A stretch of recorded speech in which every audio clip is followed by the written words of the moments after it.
going on, guys? Welcome back to another video. Today we got a few things planned for the day. Just picked up a new knock sensor for the 350Z. Gonna go ahead and start tearing into that. Hopefully get that thing running. It's not even starting this morning. Still throwing that one knock sensor code, so it's either the knock sensor or the harness. So hopefully it's not the harness because I don't have it.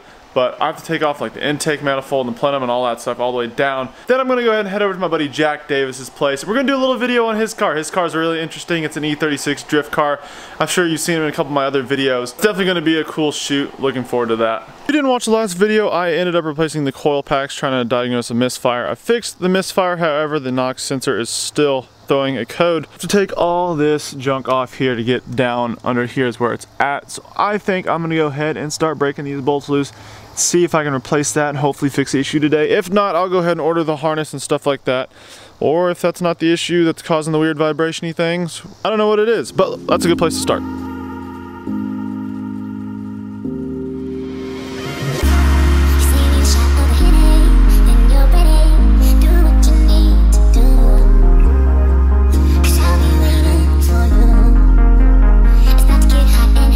Just put in the new knock sensor on the Z. However, I need to go get a new torque wrench because mine actually broke on me. So I'm gonna run up to Harbor Freight. I know it's not the best quality of torque wrench, but I think I'll get the job done today so we can get the Z put back together. I've been working on the Z here for a little bit, got it all put back together. I've never done this before, it didn't take me that long, but hoping it all went back together correctly. We're gonna find out. Let's go ahead and turn the key. Well, unfortunately that did not fix my issue. You can see even how shaky hood prop is. Anybody know what this is? Please let me know because this is getting a little frustrating. It's currently the next day, heading over to my buddy Jack Davis's place right now. Gonna do a little shoot with his E36 and I think you guys are gonna like it.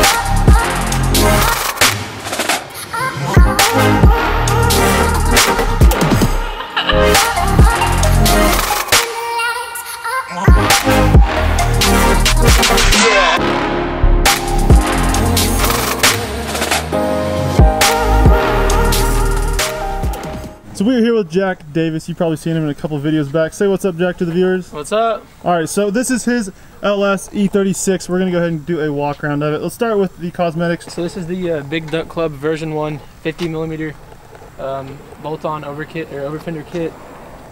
I was one of the first few people to get it for the 4-door. They've upgraded since then with the V2 and V3 kits. But yeah, this is the V1 Big Duck Club 50mm fiberglass overfender kit. What suspension you got on this thing? Alright, so if you look up here, I am running custom valved, custom spring rates, Silvers, North America, coil livers. Had them custom made for the car and my type of driving and the weight and everything. Just picked up those guys a couple months ago and I'm glad to have them on my team right now. What's the angle? We got an MG Solutions Max Angle Kit.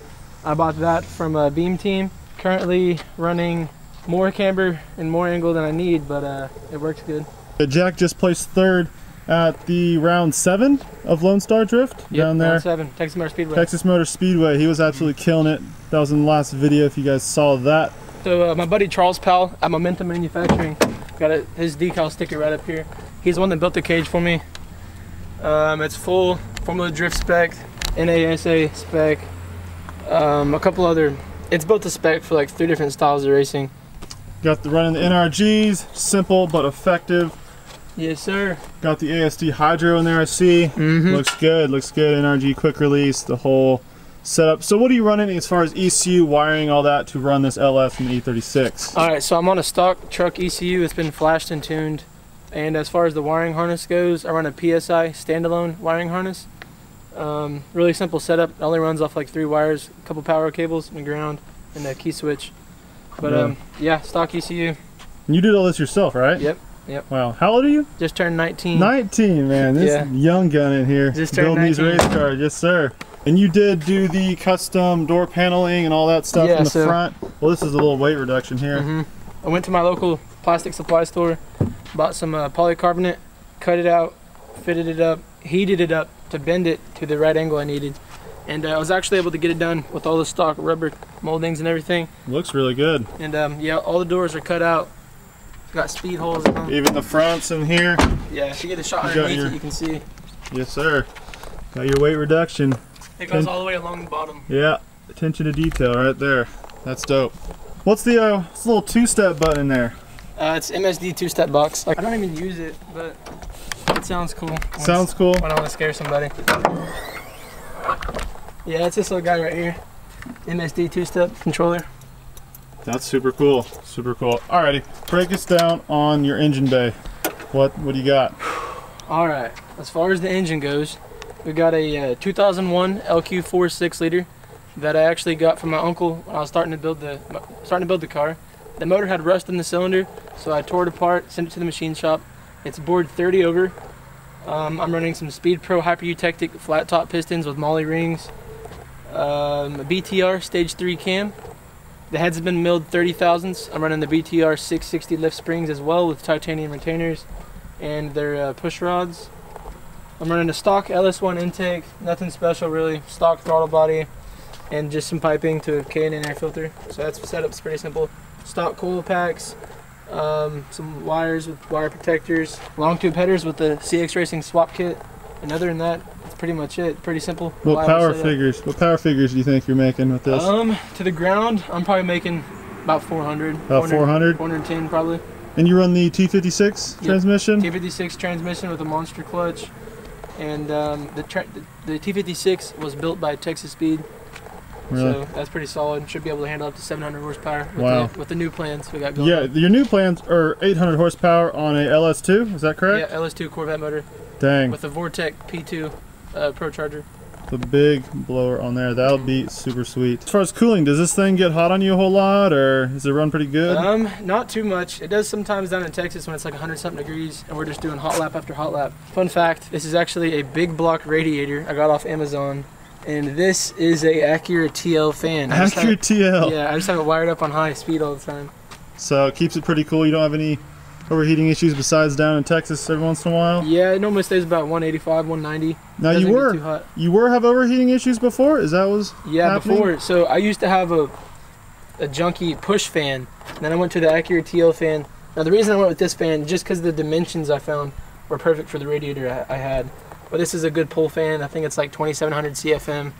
But yeah, it doesn't overheat that much anymore, except for those occasional days. What happened here?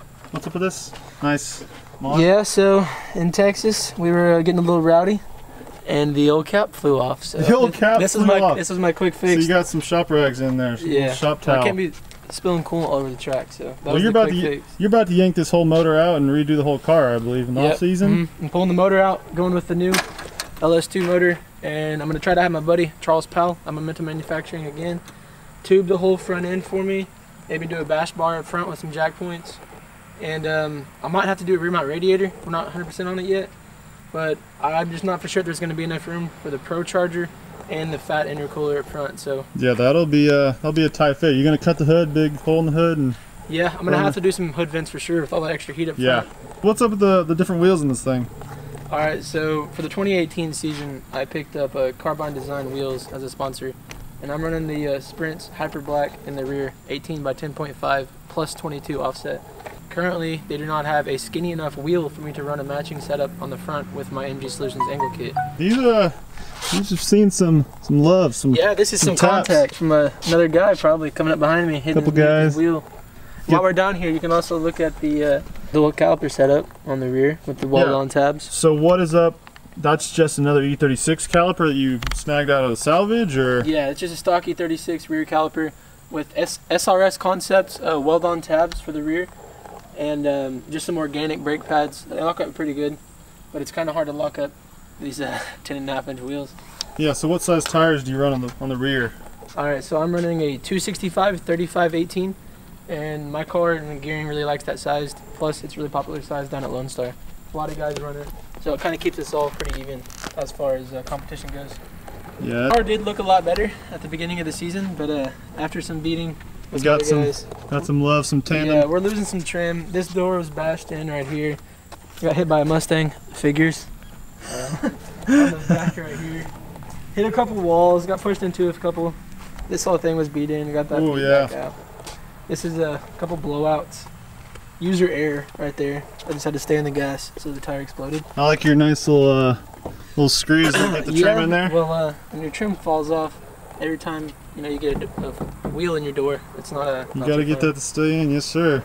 So what's the graphics? What's the inspiration behind all that? I got done painting the car. It was just all really blue, and I wanted to do something different. So I hit up fresh cut decals here where I live, and he hooked me up with some pretty cool graphics. Nothing special. I mean, it was like a 5-hour process. We could have done a lot better if we wanted to, but I just wanted to break up some of the blue. And this is what we came up with. And shout out to John Drives right here. Yeah, I see you the with OG the nice, right here. The nice sticker right there, yes sir. Yep. Want to shout these guys out. Beam Team for hooking me up with the angle kit and helping me out through the last couple years of driving this thing. Okay. So this is a flock dash? Is that the deal? That's the factory E36 dash. I took out, cut for the cage, and that's flock. You probably heard of it before, but that keeps the glare down, and I like the look of it a lot. As far as the gauges go, I am running just some pretty cheap Equus gauges, tack, oil pressure, water temp. And then over here, I'm running an ultra gauge, which is pretty cool. Hooks up to the OBD port, and this tells me everything. I mean, it'll read live codes. It'll have alarms on it and stuff if the coolant gets too hot or the motor gets too hot, or just anything funky like that. If some sensors go out, it'll flash and light up, let me know. And this is just some sheet metal that I made and wrapped with carbon fiber wrap, and just put the gauges in. And it's a pretty simple setup, honestly, nothing special. If you get a look over here at the door panels as well, those are just some ABS plastic sheets I bought down at my local plastic company, cut them out, ran some, pro tip on the handles, go to Lowe's, get you some dog leash, some leashes. There you go, red door handles. Yeah, that was pretty much my inspiration behind mine, except Jack's look so much better than mine. This side normally looks better, but we're missing some stuff right now. You can see how clean his are. Mine are all jagged and stuff. He's got very good craftsmanship when it comes to pretty much anything. He's really handy, does all his stuff. So we pretty much covered everything except for the rear end. What do you run on this thing? Running about 400 horsepower. What do you got down there? Alright, so for the rear end, I'm running a 391 diff out of an automatic E36. That's been welded with 328 axles, or 328i axles, because this car was originally a 325i. But this car, this power, and these tires do not like these axles. We broke about 5 or 6 axles this season. In a few months on this off season, we are going to be going with a complete M3 rear end subframe swap, which of course has bigger axles, diff's a little bit stronger. And this diff is welded, so I might try the LSD. I've heard some good luck with the LSD. So we're going to try that out probably in an event or two, and if I don't like it, I'll put the 391 in, depending on the gear ratio difference between the two. All the M3 stuff bolts up real easy to 325? The subframe bolts up perfectly fine, yes, but you have to change, I mean, the trailing arms and everything, because the splines on the M3 axles are bigger. So I'm going to have to go buy some more weld-on tabs, and we're going to have to do the whole dual caliper hydro setup again. I get all new bushings in the rear, reinforcement weld-on plates, all kinds of stuff like that as well. We can do a video now how it is, and we can go back. Well, how long is it going to take you to do this? A few months? I'd say probably three months. Redo the whole car, and we can go back and do a whole nother video whenever it's complete and you're running 800 horsepower in this monster. That would be super sick. Alrighty, Jack, car looks good. Looks like you know what you're doing. Got it all squared away. Got a question for you. Yeah, what's that? Can we do a burnout?